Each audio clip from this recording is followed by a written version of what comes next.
What's up, guys? Right.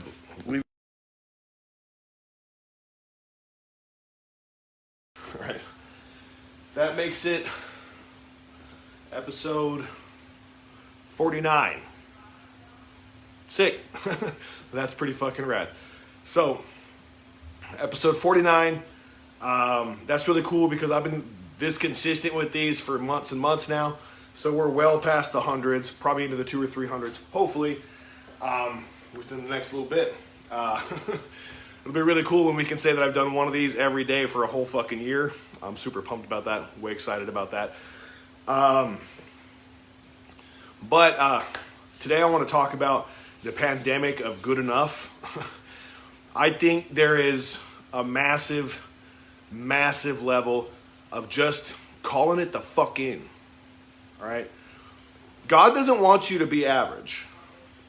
Anything that doesn't require some level of faith, some level of difficulty, some level of you going above and beyond isn't God's calling, and God isn't interested in it.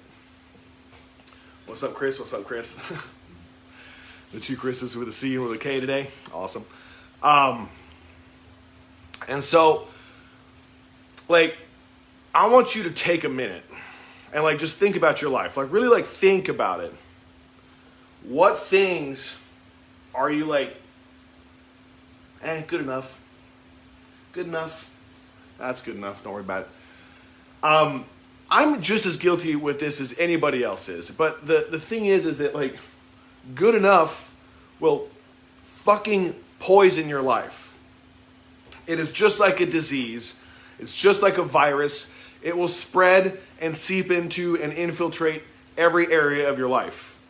When you call it in, when you call it good enough, on anything you fucking do, you're preparing your mind and your body to do it again. You're preparing yourself to say, that was good enough, with something else. And can we really afford to just be good enough? The reality is everybody is good enough. Mediocre effort is everywhere. So if you want to stand out or have any type of real lasting or staying power in life, you have to go above and beyond. You have to.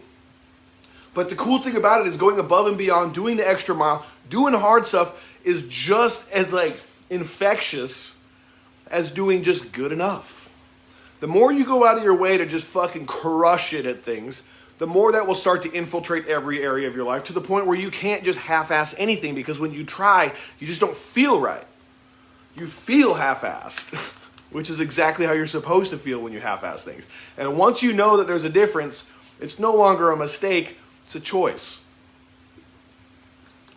And I don't care what anybody says. I think we all have an internal radar system that's going to determine and help us feel how we're supposed to feel based off of what we're doing. And if we're not putting full effort, we know it. And guess what we're not going to put full effort into internally? Feeling right. So, today, really ask yourself, what the fuck are you calling it in on? What are you not doing that you need to be fucking doing?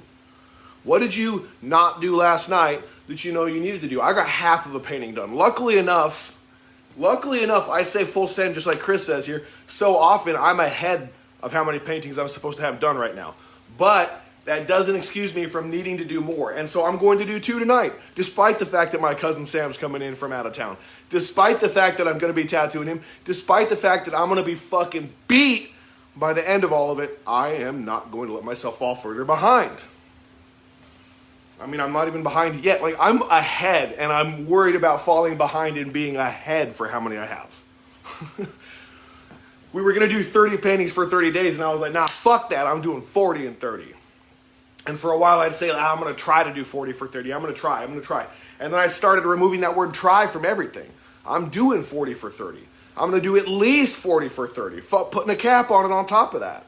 I'm not even going to be average or be good enough with the way I talk about myself.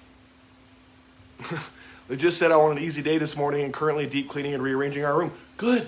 I can't take a day off. It's impossible for me. When I take a day off, I'm worried about a million other things. It was driving Lacey crazy when we were in that hotel room because I couldn't just sit down and be a person. I had to be drawing. I had to be doing something. It's impossible for me not to be.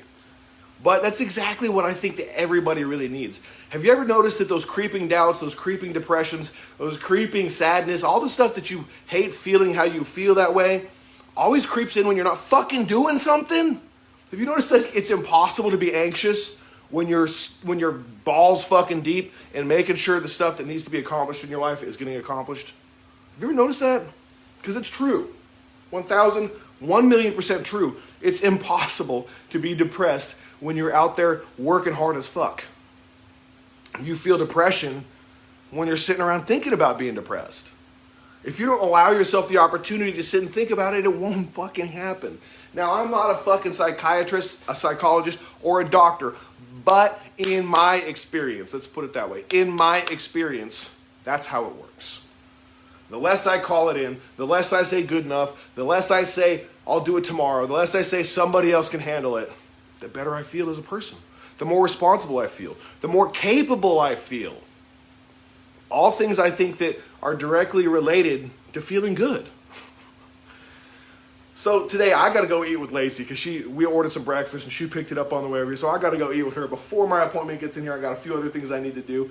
But I just wanted to get in here today and do this. This is a little bit of a shorter one than usual, but say I love you guys, man. I really do. And if nobody's told you that they believe in you today, I do. So let's crush it out today. Let's not call it in on anything, no matter even if we hate our job. Let's do it like it fucking matters to us to earn our living. Let's do everything we do today like it fucking matters enough for us to do it right the first time. So if you don't have right to do it you don't have time to do it right the first time, when are you going to have time to do it twice? Love you. Just like Chris said. Full fucking send. Talk to you guys tomorrow.